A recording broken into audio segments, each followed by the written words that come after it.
4th of July is a film written by Joe List and Louis C.K. and is directed by Louis C.K. And you know what I got to go back and watch is Louis C.K.'s 2 recent specials. Or not recent. One of them is recent. One of them is, I think, from last year. But his 2 latest specials, which I haven't seen. But one of them, I believe it was Sorry, or the one after Sorry. I think the first one was called Sorry, which was his first one back after being quote unquote canceled for asking a chick if he could jerk off while she watched, allegedly, or something along those lines. And his first comedy special back from then was Sorry, and then there was another one. And I think it was the most recent one that he won a Grammy for? Grammy or Emmy? Emmy, I think. One of those, which one's for music? A Grammy? It's Selena, she's here for the Grammys. Yeah, Grammys for music, so an Emmy. He won an Emmy for it. And this is canceled the Louis C.K. Still so ill at his craft that within the very PC, bougie establishment culture, the pinnacle of which are these award shows, he still won. So I definitely want to go back and watch those. And also just on the strength of Louis' other work, like his other specials I've seen were great.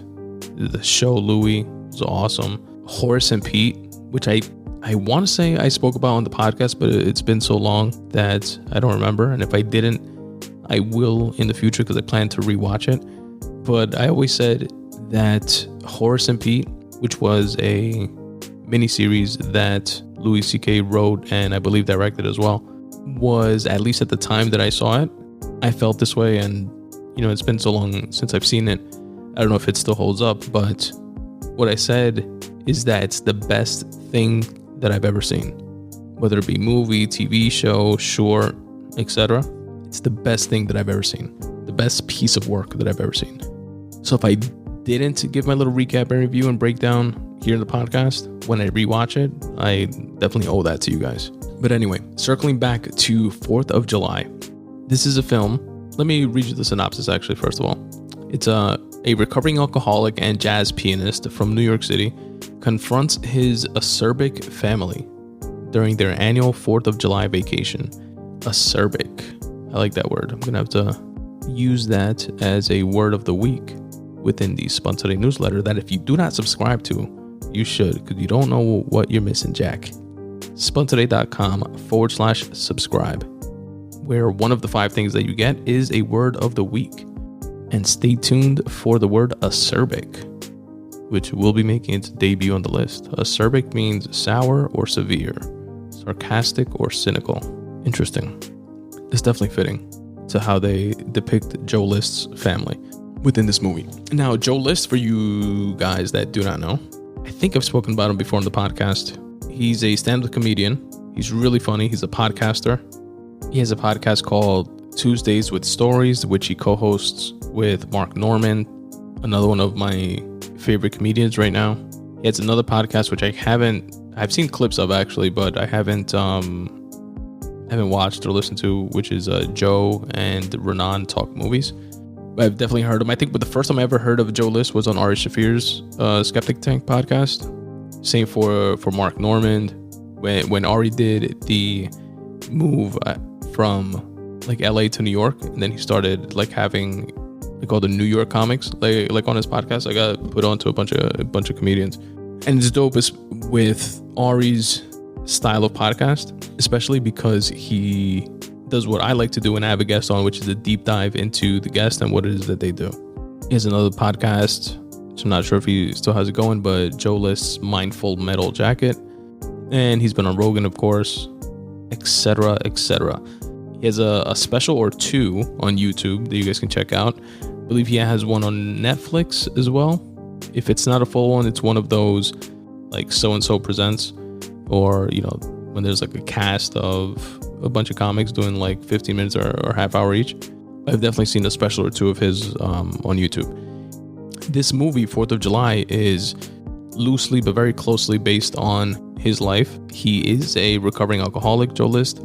He is not a jazz pianist, but, well, maybe he is. Shit, I don't know. On his spare time, but he's a comic. And I guess they use jazz pianist in New York because they kind of have like the same grind, I would think. just going club to club, playing gigs. It's a creative pursuit, it's an artistic craft, and it's something that didn't have to take center stage in the movie. Like what he did wasn't as important because the movie's about him confronting his demons and his family. And what's wild is if you listen to some of Joe List's stories on, podcasts that he's been on, like I mentioned before, he'll tell you like the wild days of when he would just go on benders and be drinking and like black out and just be fucked up for days at a time, wake up at different people's houses that he didn't know. He tells this one hilarious yet sad story of how he was like so drunk and fucked up, and he's like at this chick's house that he hooked up with, and he really had to take a shit, but she had left to go to work. And I'm probably butchering the story, but I think it ends up with him shitting in her shoe or sneaker or something like that, just because that's how like drunk and fucked up he was. And then he just like left. Good thing this guy's sober, right? But yeah, it was his first time writing something, movie based, like screenplay, if I'm not mistaken. And if I'm not mistaken, it's also his first time acting. And I thought he did a tremendous job at both. Louis C.K. killed it directing. It was kind of reminiscent to me of Horace and Pete, the way it was shot. I don't know what about it. Can't put my finger on it. Or maybe it is this. Something I wrote down is that it felt like really intimate. And I don't know what technique it is, but you know what it reminds me of also a little bit? The way that the last season of the Aziz Ansari show, I can't think of the name. Going to Italy is my favorite thing. Going to Italy is my favorite thing. And the last season that was mainly Lena Waithe, Something in Love. Anyway, the way that last season was shot, which Aziz directed, like that, like close up, lingering shots and stuff like that. I felt that way about this 4th of July. And this was again like a traumatic story of Joe List, of his life and how he became sober, came from a dysfunctional family, a lot of which were alcoholics still, and how he just was going to therapy. Louis C.K. plays his therapist, and year after year his family has this 4th of July getaway vacation that they do, and year after year he tries to build up the courage to like stand up to them and tell them, yo, I'm fucked up because of you guys and how you treat me and this and that, we're fucked up growing up, etc. But always bails and never actually follows through and says anything. And this movie shows, spoiler alert, the year that he actually does go through with it and actually say something. And here are just some more random takeaways and moments that resonated with me throughout the film. One of which was his dad. His dad's character, to me, was like an example of where Joe's life was headed if he kept bottling things up.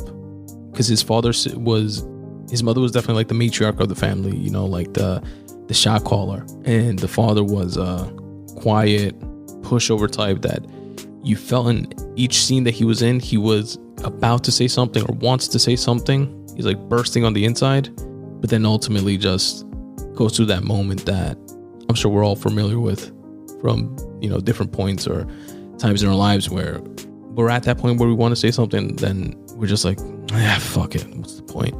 And you internalize it and keep it inside. So his father was like this character that had been that way his entire life. And I felt that his father to Joe was like a mirror of, this is what you're going to become if you don't say something. And I think they underscored it, like that point that I'm trying to make, and again, this is like my opinion, but I believe that they underscored it by showing how when Joe List would have like a panic or an anxiety attack, like there would be like a green hue on the screen. So you're like seeing things through Joe's eyes and everything looks like greenish. And when they showed things through the point of view through the father's perspective, you kind of saw this like greenish hue as well at certain points. So I felt like that was showing like the father going through like anxiety attacks and dealing with the same shit that Joe was dealing with, just that he continued to bottle it up for his entire life. And the family was like definitely dysfunctional. Each member of the family had like something fucked up with them, aside from just the constant drinking and being alcoholics. And the movie, true to the folks making it, being Joe List and Louis C.K., and the myriad of comics like Nick DiPaolo and Bobby Kelly that were in it. It was dramatic, and the content of the story was very vulnerable and heavy, but there were definitely moments of levity, and these guys know how to make shit funny, you know? They're literal funny makers. And it was really interesting how they managed to do that, even like not just sprinkled throughout the whole movie, but within specific scenes that were heavy. Like, for example, when Joe, again, spoiler alert, when Joe List finally stands up to his family, in the aftermath of it, like the mother's like in a catatonic state, you know, being all dramatic and shit. And his uncle, which was like a year or two older than him, so they like grew up kind of like best friends, but he's technically his uncle. You know, they had like this deep yet shallow heart-to-heart moment about what was going on. And then he like ends it with, come on, man, you have to talk to her. You have to say something. There's no food here. Because the mother was like the one that always like made the food and got everybody together, etc. So that was pretty funny.